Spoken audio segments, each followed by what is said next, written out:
गुरु प्यारी साथ संगत, बहुत शुभ घड़ी है।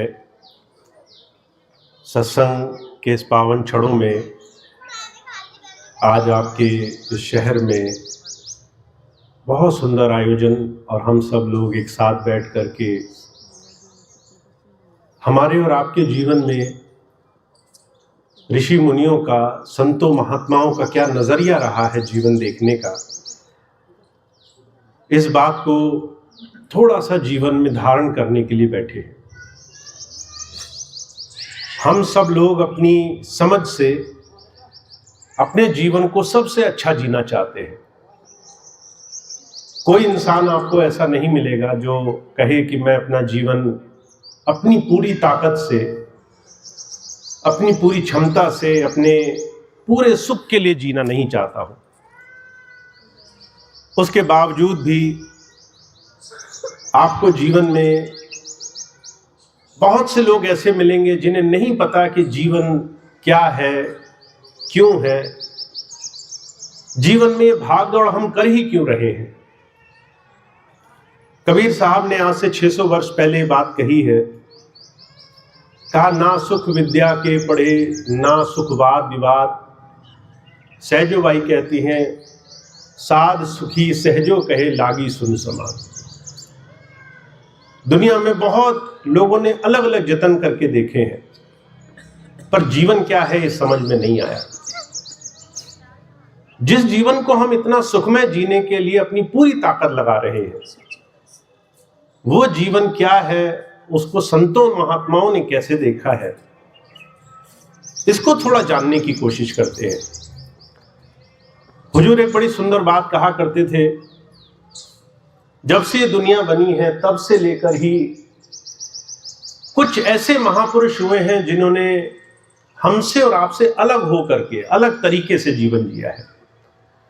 ऋषि मुनि रहे हों, ऐसे ऐसे प्रभु प्राप्त योगी रहे हों, सिद्ध पुरुष रहे हों, जो हमसे अलग संसार में समाधि की स्थिति, ध्यान, साधना, पूजा, भक्ति में लगे रहे।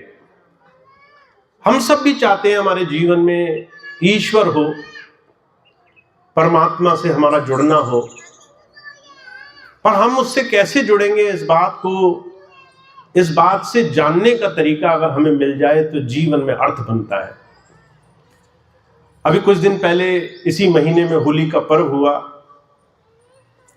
होली का एक ऐसा पर्व जो हमारे जीवन में आध्यात्मिकता, धर्म भी सिखाता है। हमारे जीवन में, इतिहास में 2 तरह के होली के उदाहरण मिलते हैं। एक इतिहास का उदाहरण मिलता है हरदोई का, जहां पर एक राक्षस कुल का राजा हुआ, जिसने ब्रह्मा जी की बड़ी तपस्या करी और कभी भी ना मरने का वरदान पा लिया। कोई भी तरीका उसे इस संसार में मार न सके। न दिन में मरे, न रात में मरे, न इंसान मार सके, न पशु मार सके, न घर के अंदर मरे, न घर के बाहर मरे, न शस्त्र मार सके, न कोई और चीज मार सके। जब ये वरदान मिल गया तो उसको अहंकार हुआ कि अब मैं अजर अमर हूं, मरूंगा कैसे, कोई भी मुझे नहीं मार सकता। और पाप का, बड़ी बड़ी बुराइयों का, अधर्म का बड़ा बढ़ावा बढ़ा। एक ऐसा समय आया जब कोई भी धर्म से, ईश्वर से, उस परमात्मा से लगाव नहीं रख सकता था। ऐसे अधर्म के समय में कहा, जब जब होए धर्म की हानि, ऊसर बाढ़त अधम अभिमानी, कहे अनीत जाए नहीं बरनी, हृदय विप्रसी दीन सुरधरनी, तब तब प्रभु धरे शरीरा, कृपा करे प्रभु सज्जन धीरा। धर्म की जब हानि होती है, जब धर्म का नाश होता है, जब आदमी पापों के आगे, बुराइयों के आगे जीवन कैसे जीना चाहिए तरीका भूल जाता है, तब परमात्मा को आकर के फिर से सारी चीजों में संतुलन बिठाना पड़ता है। वो परमात्मा किसी माध्यम से भी आ सकता है। अब एक धर्म का नाश हुआ हिरण्याकुश के समय में, और एक धर्म का नाश हो रहा है आज कलयुग में। हर एक घर में आप देखिए, हर एक इंसान के अंदर सिर्फ एक होड़ है, कैसे मुझे सुख मिलेगा। धन से मिलेगा तो धन कमाना है, कैसे भी कमा सकें तो वैसे कमाना है, चाहे बुरा करना पड़े, चाहे कष्ट देना पड़े, चाहे किसी को तकलीफ देनी पड़े, चाहे किसी के साथ अनीति करनी पड़े। महाराज जी कहा करते थे कलयुग में एक ऐसा समय आएगा भाई भाई को नहीं पहचानेगा। घर के लोग घर में पूरी नीति, पूरे प्रेम, पूरे सद्भाव के साथ नहीं रह पाएंगे। एक ऐसा समय आएगा कि लोग स्वार्थ के लिए अपने लोगों को कष्ट दे देंगे। और आप चारों तरफ देखते हैं आज वो समय दूर नहीं है। इतना इस संसार में धन, वैभव, रुपए, पैसे, पदवी, बड़े बड़ी समृद्धियों के लिए इंसान पागल हो गया है। आए दिन धर्म क्या है, अधर्म क्या है, इसकी बीच की लकीर मिट गई है। तो हुजूर कहते हैं कि होली का पर्व हमारे जीवन में एक बहुत ऊंचा संदेश देता है। अधर्म कभी जीता नहीं गया। अगर अधर्म बड़ा है तो जीवन में कोई ना कोई माध्यम बनकर ईश्वर धर्म की रक्षा के लिए आएगा, और वो हमारे ही बीच में, हमारे ही अपने लोगों के रूप में आएगा। हिरण्यकश्यप को, परमात्मा को जब भेद देना था, संदेश देना था, तो उनके घर में ही एक बच्चे के रूप में जन्म हुआ, भक्त के रूप में, प्रहलाद के रूप में। और उस बच्चे के ही माध्यम से पिता की बुराइयों का, उसके पापों का, उसके जघन्य अपराधों का नाश उसी एक भक्त की प्रेम भक्ति के कारण हुआ। हुजूर कहा करते थे अगर हम संसार में धर्म भूल जाए आज के समय में। अब धर्म क्या है? बहुत से लोगों को लगता है धर्म एक संप्रदाय का नाम होता है। अगर मैं आपसे कहूं आपका धर्म क्या है, तो आप सोचेंगे हम हिंदू धर्म के हैं। फिर बहुत सोचेंगे तो हिंदू धर्म में भी 3 अलग अलग फिक्रे हैं। हम सोचेंगे हम बौद्ध हो सकते हैं, जैन धर्म के हो सकते हैं, सिख धर्म के हो सकते हैं, या फिर बहुत हुआ तो हम सनातन धर्म के हो गए। पर हुजूर कहा करते थे धर्म की परिभाषा किसी नाम से नहीं है। हिंदू होने का, सिख, जैन, बौद्ध किसी और नाम से जाने जाने का मतलब धर्म नहीं है। धर्म की शुरुआत होती है धारणा से। आपने क्या धारण किया, आपने अपने जीवन में किस तरह का जीवन बनाया। अगर आप हिंदू हो गए पर तमाम दूसरे अनगिनत लोगों के लिए आपके मन में सिर्फ बुराई भरी है, तो धारणा तो बुराई की ही है। जीवन में हम सिर्फ अपने सुख के लिए दुनिया की हर एक चीज को मिटा देना चाहते हैं।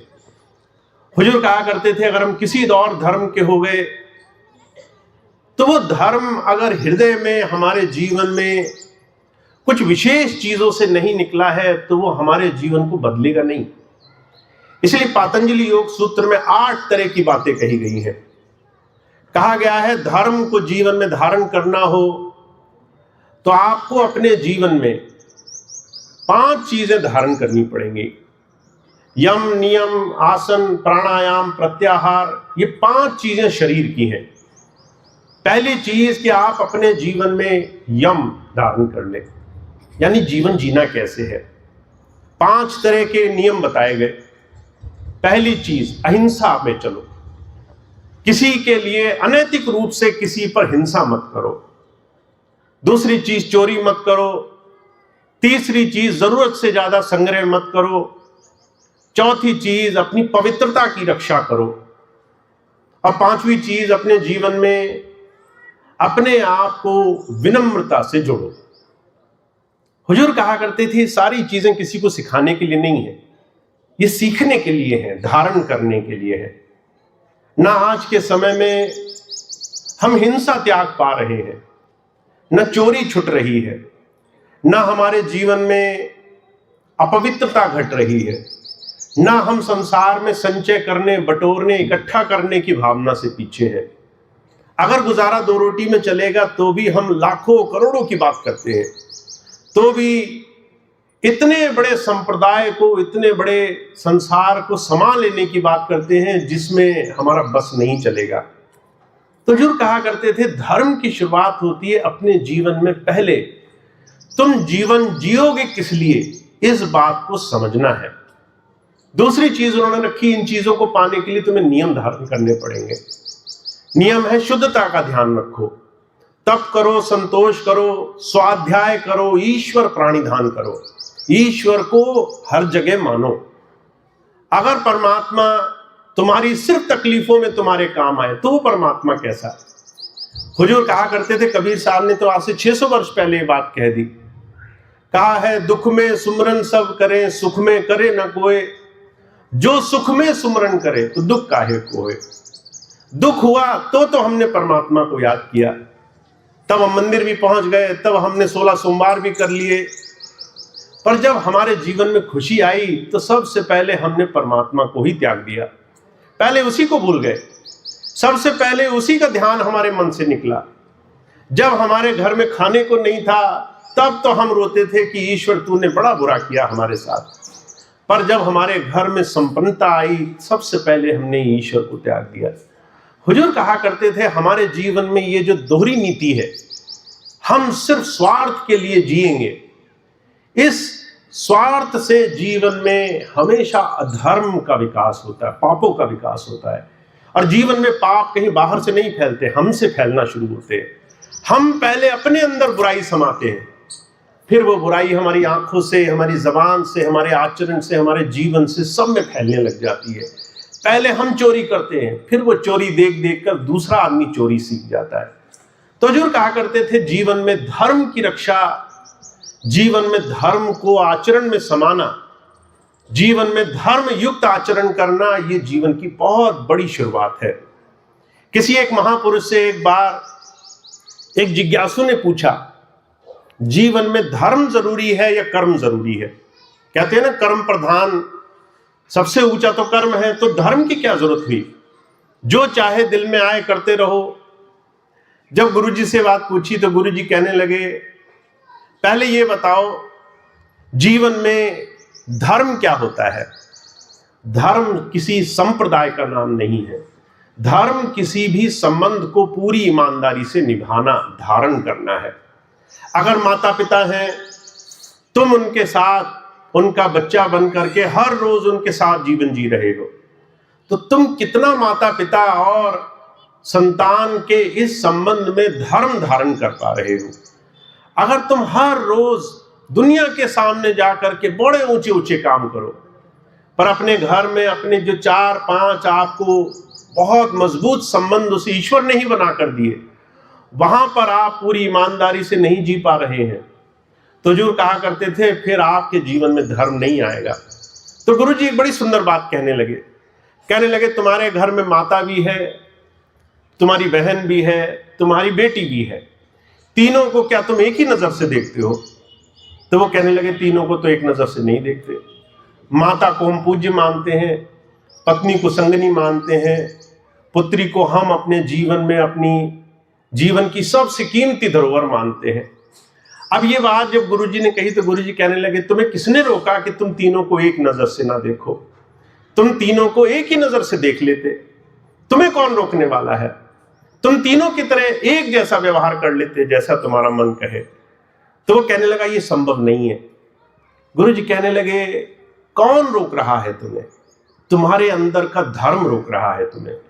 माता तुम्हें तुम्हारे जीवन में सबसे ऊंची पूजनी मालूम पड़ रही है, क्योंकि तुम्हारा धर्म कहता है वो तुम्हारे जीवन में सबसे अग्रणी है, सबसे आगे है। पत्नी तुम्हारे जीवन में तुम्हें सहचरी लग रही है, साथ चलने, साथ निभाने वाली, क्योंकि तुम्हें जीवन में धर्म कह रहा है उसके साथ जीवन जीना है। बच्ची तुम्हारे जीवन में तुम्हारे जीवन का सबसे बड़ा, तुम्हारा वो सबसे बड़ा परमात्मा की देन लग रही है, क्योंकि तुमने उसको अपने जीवन में बहुत मेहनत के बाद कमाया है। ये मन में जो तुम्हारे अलग अलग चीजों को सही तरह से बिठाए रखने का भाव है, ये धर्म है। जब कर्म के पीछे धर्म जुड़ा रहता है तभी जीवन सही गुजरता है। और अगर कर्म बिना धर्म के हो जाए तो जो कहा करते थे आप अपने जीवन में कब के पाप में फंस जाएंगे, जीवन बचेगा नहीं। इसलिए होली हमें एक बड़ा सुंदर संदेश दे रही है। आपको आज के समय में अपने धर्म की रक्षा करनी पड़ेगी। आपका एक माता पिता से बच्चा होने का धर्म, संतान होने का धर्म है। पति पत्नी से आपके जीवन में एक सहचर भाव का धर्म है।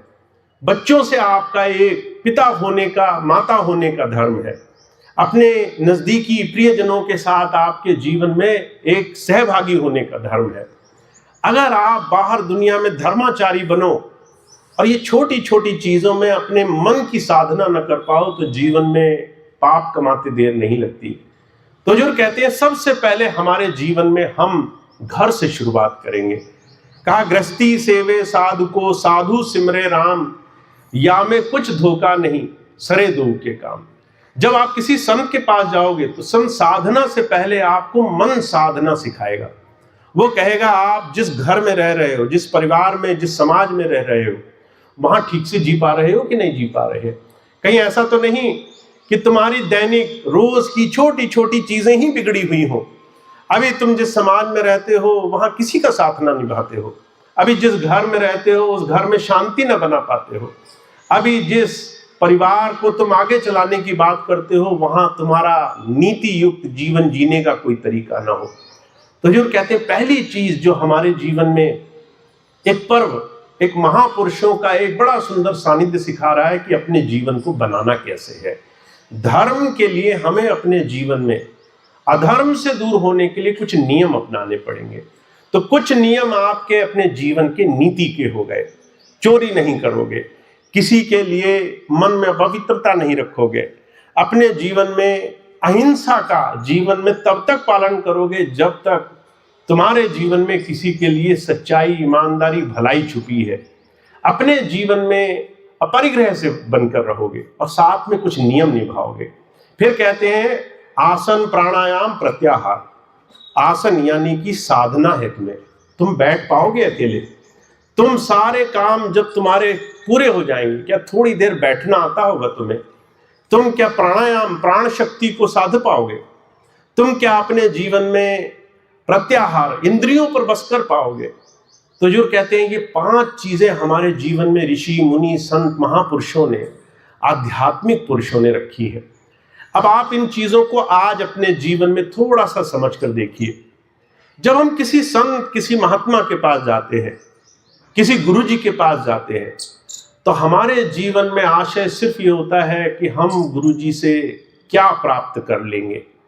वो प्राप्त करने की आशा में, हमारे चमत्कारों की, हमारे जीवन में हमारे काम बन जाने की आशा में हम पहली ही सीढ़ी पे कदम नहीं रखते। हम शिष्य होना शुरू नहीं करते। हम अपने जीवन में अपने जीवन को धीरे धीरे बदलना नहीं शुरू करते। आज कौन सा ऐसा शिष्य है जो अपने जीवन में अपने गुरु के पास जाने के बाद पहले अपने जीवन को बदलने के लिए संकल्प ले रहा है, जो पहले अपने जीवन को बनाने के लिए मन बना करके बैठा है? महाराज जी एक बड़ी सुंदर बात बताया करते थे। नामदेव जी महाराज हुए, बचपन से साफ दिल था, आंखें बंद करते थे तो अंदर विट्ठल महाराज के दर्शन हो जाया करते थे। अब मन इतना साफ था, जब उनके दिल में भाव पड़ता तो अंदर विट्ठल महाराज के दर्शन होते, खूब बातें होती, जो भी वो मांगते वो पूरा हो जाता, जो उनके दिल में भाव होते वो चर्चा होती। तो नामदेव जी को पूरा विश्वास हो गया, मुझे अब गुरु, किसी महात्मा, किसी धर्म की आवश्यकता नहीं है। एक दिन संतों की टोली बैठी थी, उसके बीच में बैठ गए जाकर के।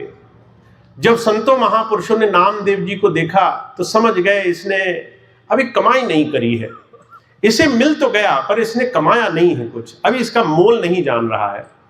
तो एक माता को हुक्म दिया, वो उठी, एक छोटी सी थपकी होती है जिससे हम पहले कपड़े धोया करते थे पीट पीट करके, वो थपकी उठाई और धीरे धीरे सभी संतों के सर पर ऐसे छुआती हुई चली गई। किसी संत ने कुछ नहीं बोला, मुस्कुराते रहे। ये बात नामदेव जी देखते थे और मन में क्रोध उपजता था, ये कैसी औरत है, इतने संतों महात्माओं के सर पर ये थपकी रखती है, ये तो बड़ा अपमान कर रही है, बड़ा बुरा कर रही है। तो मन में क्रोध भरता गया। जब वो महिला नामदेव जी के पास आई और उनको धीरे से ठपकी छुआई तो गुस्सा फट गया। कहने लगे तुमने बड़ा उल्टा काम किया, सारे संतों महात्माओं का अपमान किया, तुम्हें इसका बड़ा बुरा होगा। जब ये बात कही तो सारे महात्मा हंसने लगे, कहने लगे नामदेव जी ये हमारा नहीं, ये तुम्हारी जांच कर रही थी, तुम कितने पक्के हुए हो। तुम कहते हो तुम्हें विट्ठल मिल रहा है, पर तुम्हारे अंदर तो ये क्रोध, ईर्ष्या, द्वेष, अहंकार भरा पड़ा है। इसके रहते तुम्हें विट्ठल मिल भी कैसे गया, तुम्हें अंदर ईश्वर मिल भी कैसे गया, घर में तो पापों का भरा भरा है। नामदेव जी को बड़ी बात चुभी, कहने लगे ये कैसे बोला मुझे। उस दिन आंखें बंद करके बड़े प्रेम भाव, बड़ी विरह से जब आंखें बंद करके बैठे, विट्ठल महाराज के दर्शन हुए तो अपनी आप बीती उनके सामने कह बैठे। कहने लगे आज तो बड़ा बुरा हुआ, लोगों ने बड़ा ताना मारा कि मैं बड़ा पापी हूं, मेरा दिल बड़ा ईर्ष्या, द्वेष, क्रोधों से भरा है, मुझे विट्ठल नहीं दिखने चाहिए। तो जब ये बात कही तो जो है अंदर से ईश्वर प्रकट थे, कहने लगे तुमने गुरु नहीं किया है, गुरु ये सिखाता है तुम्हारे जीवन में कमाई कैसे की जाती है। जब कोई कमाई करके कुछ पाता है तो उसको बर्बाद नहीं करना चाहता। विट्ठल जी महाराज कहने लगे गुरु क्यों जरूरत है, जब तुम ही मिल गए, जब ईश्वर मिल गया तो गुरु की क्यों जरूरत है। विट्ठल महाराज कहने लगे जवाब तुम्हें मिलेगा, पर तुम्हें इसके लिए गुरु करना पड़ेगा। और ये कहकर अंतर ध्यान हो गए कि यहां से थोड़ी दूर जाओ, शिवालय है, शिव जी का मंदिर, वहां जाओ, कोई आदमी वहां मिलेगा शिवालय में, उसको अपना गुरु बना लेना। अब ये बात सुनकर नामदेव जी बेमने से गए, बिना मन के शिवालय पहुंचे तो उनकी आश्चर्य से आंखें फटी रह गई। एक आदमी औघड़ मुंह पड़ा, पैर शिव जी के ऊपर, जो शिवलिंग होता है उसके ऊपर पैर रखे आराम से लेटा हुआ था। अब ये देख करके नामदेव जी महाराज का गुस्सा भर गया, कहने लगे बताओ, ये कहते हैं इनको गुरु बनाए, ये तो एक आम आदमी भी नहीं मालूम पड़ता है, ये तो शिव जी के ऊपर पैर रखे बैठा है, इसको गुरु बनाना है। विट्ठल कहते हैं इसको गुरु बनाओ। मन में शंके भर गया कि इसको गुरु कैसे बनाएंगे। महाराज जी कहा करते थे इस संशय का नाश आपके और हमारे अंदर हो जाए, इसके लिए गुरु हमें जीवन में इस तरह के जीवन में भेजता है, तरह तरह के संग्राम में, तरह तरह के संघर्ष में भेजता है। हम हर रोज चुनौतियां देखें, हर रोज चुनौतियों में ईश्वर को याद रख सकें, हर रोज सही दिशा में जीवन कदम उठा सके। नामदेव जी महाराज को जब चारा नहीं मिला, उन्हें समझ में आया कि ना विट्ठल मिलेंगे अब, और ना जो है कोई रास्ता मिलेगा, गुरु तो बनाना ही पड़ेगा। तो उनके आगे हाथ जोड़कर खड़े हुए। जब जो है उस आदमी के पास खड़े हुए तो उन्होंने उसको शिष्य स्वीकार किया। धीरे धीरे रोज उनके साथ नामदेव जी लगे। धीरे धीरे ये बात समझी कि गुरु क्या सिखाना चाहता है। बहुत समय के बाद एक दिन बैठे थे अपने घर में रोटी पकाई, ला के रखी, घी गरम करने गए तो इतनी देर में कुत्ते आए और रोटी लेकर के भागने लगे। तो नामदेव जी पीछे पीछे भागते थे, कहते थे अरे सूखी है, गले से नीचे नहीं उतरेगी, घी लगवाओ, जब मेरे घी है गले से नीचे नहीं उतरती, तुम्हारे गले से नीचे कैसे उतरेगी। उसी दिन विट्ठल दोबारा प्रकट हुए, उसी दिन ईश्वर के दोबारा दर्शन हुए। तो नामदेव जी कहते थे अब क्या करने आए हो। वो कहते थे पहले तुम्हें मैं दिखाई देता था, अब तुम्हें सब में मैं दिखाई देता हूं, अब तुम्हें कुत्ते में भी मैं दिखाई दे रहा हूं। तुम कुत्ते को भी ईश्वर मान करके उसके पीछे दौड़ रहे हो, उसके अंदर का जीव देख पा रहे हो, उसके अंदर अविनाशी देख पा रहे हो। ये नजर, ये दृष्टि मिल जाना, ये बहुत बड़ी बात है। तुम्हें संसार में सब कुछ दिखाई दे सकता है, पर हर रोम रोम में, कतरे कतरे में काम करता ईश्वर दिखाई देने लग जाए, ये गुरु की कलाकारी है, ये गुरु का चमत्कार है। गुरु तुम्हें ऐसा जीवन देने के लिए आता है। तो हुजूर कहा करते थे हमारे जीवन में धर्म तब बनेगा जब हम अपने जीवन में धीरे धीरे अपने चारों तरफ के जीवन में सदाचार ले आएंगे। अपने बाहरी जीवन में हम सहनशीलता, तप और संतोष लेकर आएंगे। अगर कोई कुछ कह जाए, थोड़ा सा उस चीज को सुनो और थोड़ा सा उस पर चिंतन मनन करो। क्या हर एक चीज पर क्रोध दिखाना, हर चीज पर नाराज होना, हर चीज पर प्रतिक्रिया करना, हर पत्थर का जवाब पत्थर से देना जरूरी है। अगर तुम्हें ये बात समझ में आ जाए तो तुम समझोगे जीवन में बहुत सी लड़ाइयाँ तुम्हारे लिए नहीं है। बहुत सी लड़ाइयाँ सिर्फ तुम्हें भ्रमित करने के लिए है, तुम्हें तुम्हारे रास्ते से डिगा देने के लिए है। तुम्हारा रास्ता, लक्ष्य कुछ और होगा। लोग आएंगे, ऐसी बातें बोलेंगे ताकि तुम अपने पथ से हट जाओ, तुम अपने लक्ष्य से हट जाओ। तो हुजूर कहते हैं पहली चीज जो होली हमें सिखाना चाहती है वो ये कि तुम्हें अपना धर्म समझना होगा।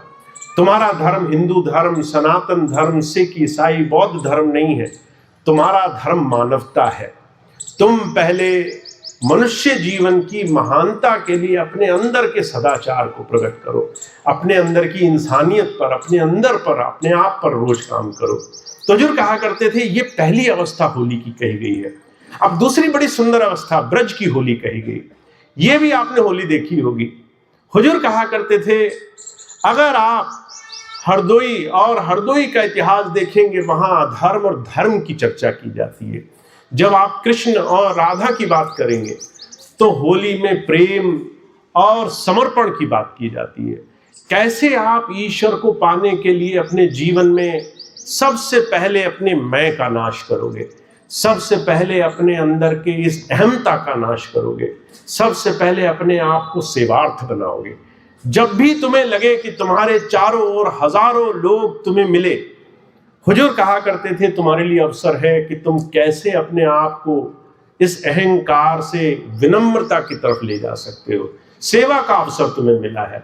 कोई सामने आ जाए, अगर तुम्हें पानी पिलाने का अवसर मिले, हुजूर कहा करते थे ये तुम्हारे अंदर प्रेम और अंदर से आदर्श प्रस्तुत करने का बड़ा सुंदर अवसर है। तो हुजूर कहा करते थे दूसरा, कृष्ण और राधा की होली, वो होली हमारे जीवन में हमें समर्पण सिखाती है।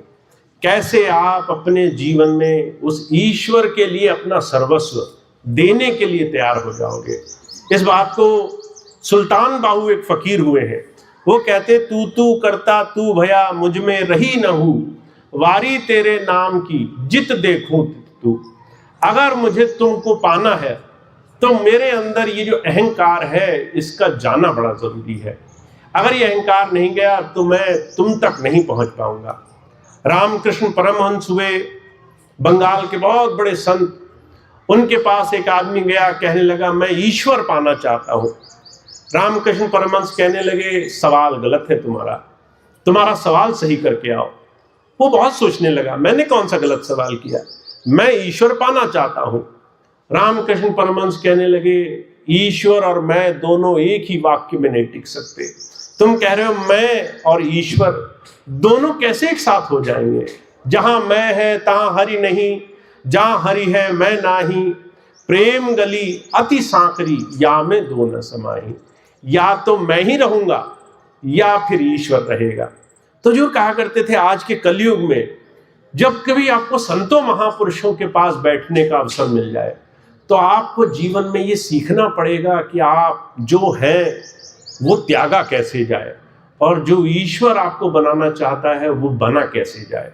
उसके लिए आपके जीवन में जो जो गुरु आपको तरीका सिखाए वो जीवन में धारण करने से धर्म बनता है। उस तरीके को जीवन में अपनाने से जीवन सार्थक बनता है। तो आप और हम धार्मिक तो बहुत हैं, आप और हम ईश्वर को मानते तो बहुत हैं, ईश्वर को रोज किसी न किसी रूप में याद करते हैं, पर मैं नहीं जा रहा, अहमता नहीं जा रही। अभी भी जब हम ईश्वर से कुछ मांगते हैं तो पहले मैं बीच में आ जाता है। आप कभी गौर कीजिएगा, अगर आप आंखें बंद करेंगे और कभी स्वामी जी की, महाराज जी की, किसी और संतों महापुरुषों की अगर याद करेंगे तो सबसे पहले कहेंगे मैं बहुत दुखी हूँ, मुझे ये नहीं मिल रहा, मुझे ये काम नहीं हो पा रहा। ये मैं ही तो भरा हुआ है जिसे गुरु निकालना चाहता है। तो जो कहा करते थे जीवन में संतों से कुछ पाना ये जीवन में एक बहुत सहज भाव की अवस्था है और आपको बहुत भाग्य से रास्ता मिला है, जीवन पर्यंत ही मिला है, कुछ ही समय के लिए मिला है। हमेशा ये चीज साथ नहीं रहेगी। कहा पौड़ी छुटके हाथ न आवे अहले जन्म गवाए। अगर तुम्हारे पास ये जो थोड़ा सा समय मिला है इसे तुमने गंभीरता से इस चीज को सोचने में नहीं लगाया कि मैं गुरुजी के पास आया ही क्यों, सिर्फ इसलिए आया कि वो जो देना चाहते हैं वो मुझे लेना सीखना है। वो लेने के लिए मुझे रोज रोज चिंतन मनन करना है। 5 मिनट हो 5 मिनट, 10 मिनट हो, 15 मिनट हो, 15 मिनट, एक बार सोचो कि गुरु के पास क्यों आए थे। सिर्फ दुनिया की चीजें लेने के लिए आए थे? वो तो दुनिया के साहूकार दे सकते थे, धन रुपया सेठ साहूकार दे देते, मान पदवी कोई विद्वान दे देता, बड़े बड़े तुम्हें औहदे कोई बड़ा बड़ा संभ्रांत व्यक्ति दे देता।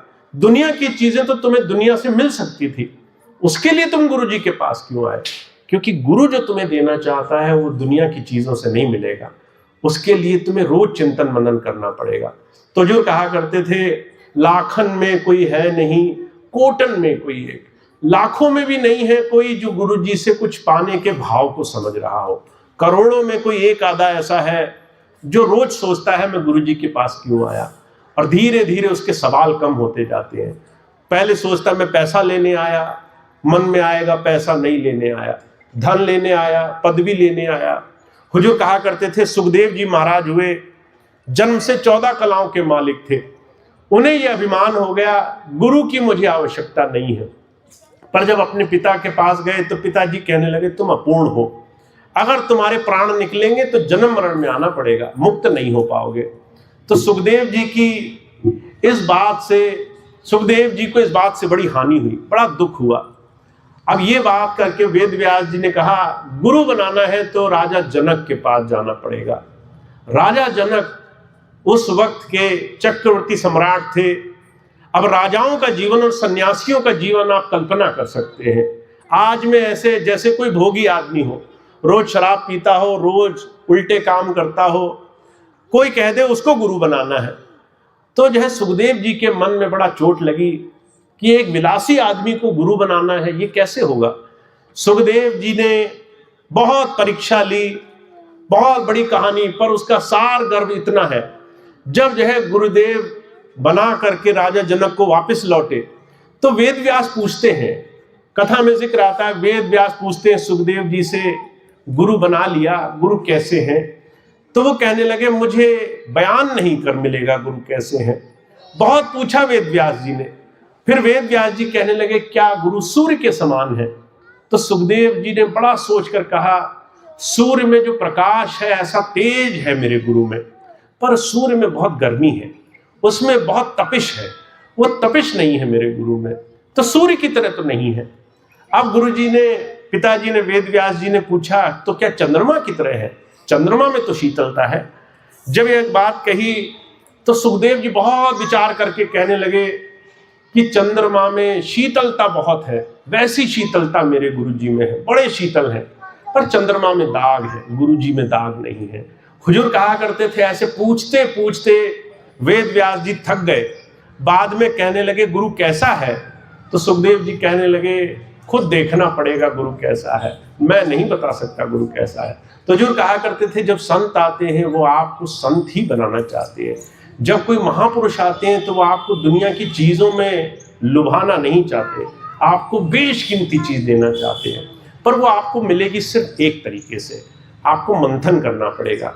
जब आप घर जाएं और 5-10 मिनट बैठ जाएं आंखें बंद करके, तो विचार करें मैं गुरु के पास क्यों गया, और एक एक करके आपके जवाब कम होते जाएंगे।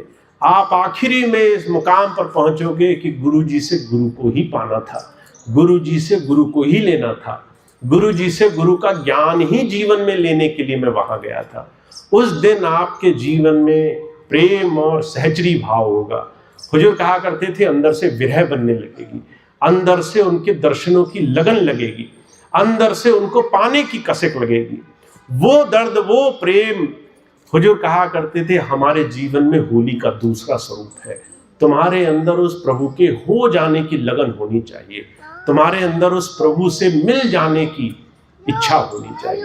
तो होली हमारे संतों महापुरुषों ने बहुत सुंदर ढंग से हमारे जीवन का आधार, आदर्श प्रस्तुत किया है, कैसे जीवन सार्थक होगा। और होली के इस पर्व के माध्यम से 2 चीजें हमें समझाने की कोशिश की है। पहली चीज ये कि तुम अपना जीवन ऐसे जीना जैसे जीवन का हर एक कर्तव्य तुम्हारे लिए तुम्हारा वरदान हो, हर एक को धर्म भाव से जीना, पूरी ईमानदारी से, क्योंकि गृहस्थ में हो। दूसरी चीज, अपने जीवन में प्रयास करना कि ईश्वर के लिए तुम्हारी प्रीति ऐसी होनी चाहिए जैसी अपनी प्रीतम के लिए होती है, जैसे अपने छोटे छोटे बच्चों के लिए होती है, वैसी अगर तुम्हारे अंदर लगन नहीं है तो तुम सब कुछ तो पा सकते हो, पर जो है ईश्वर को पाने में भी देर लग जाएगी, उस तक पहुंचने में भी देर लग जाएगी। तो सभी महापुरुष एक ही बात कहते हैं, गुरु तुम्हें धीरे धीरे इसी दिशा में ले जाना चाहता है। जितना जितना तुम्हारा भ्रम दूर होगा, जितना जितना तुम्हें स्पष्ट होगा तुम गुरु जी के पास क्यों गए हो, उतना जल्दी तुम्हारा काम बनने लग जाएगा। अगर सीधी जबान में कहें, आप जब स्वामी जी के पास, जब गुरु जी के पास जाएं, उस वक्त जितने कम दुनिया के प्रश्न आपके होंगे उतनी जल्दी आपका काम बनेगा। जितना कम संसार की चिंताएं लेकर जाओगे उतनी जल्दी तुम गुरु जी से गुरु को मांग लोगे। तो महाराज जी एक ही बात कहते हैं, जीवन धन्य है, सार्थक है, क्योंकि ऐसा सुंदर अवसर मिला है। अब आप इसको खूब मंथन करा करो, अपने हर रोज का थोड़ा समय निकालो और थोड़ा थोड़ा अपने आप से प्रश्न पूछो कि मुझे गुरु के पास जाने का क्यों मौका मिला, और आप धीरे धीरे जवाब तक पहुंच जाओगे। धीरे धीरे साधना क्यों करनी है, नाम भक्ति क्यों करनी है, गुरु जी के नाम में लगना ही क्यों है, इस चीज़ का जवाब मिलने लग जाएगा आपको। तो आप और हम बहुत भाग्यशाली हैं, ऐसा सुंदर अवसर मिला है। अब इस जीवन को ऐसा बना लेना है जिससे हम उस ईश्वर के लिए जीवन जीने वाले बने, उसको अपने जीवन में धारण कर सकें, ऐसी लगन हो हमारे अंदर, ऐसा जीवन जीने वाले बने। तो इतनी बात स्वामी जी की है जो मैंने आज आपकी सेवा में रखी। अब इतनी बात कह के मैं अपनी बात समाप्त करूंगा। आज का सत्संग कार्यक्रम यहीं समाप्त होगा। आप सभी भाई बहनों का बहुत बहुत धन्यवाद। आपने अपना सुंदर समय दिया, दूर दूर से आए, इतने कष्ट परेशानी में बैठे रहे और बड़े प्रेम भाव से आपने महापुरुषों की बात सुनी। अब इस बात को आप जितना मंथन करोगे उतना ज़्यादा आपके जीवन में आपको थोड़ा सा प्रभु प्रेम से जुड़ने का असर, और उससे क्यों जुड़ना है ये आपके जीवन में जवाब स्पष्ट होने लग जाएगा। तो इतनी बात कह के मैं अपनी बात समाप्त करूंगा। बहुत बहुत धन्यवाद, बहुत बहुत आभार आपका। अब आज का कार्यक्रम समाप्त होगा, एक प्रार्थना होगी और प्रार्थना के बाद आज का कार्यक्रम समाप्त होगा।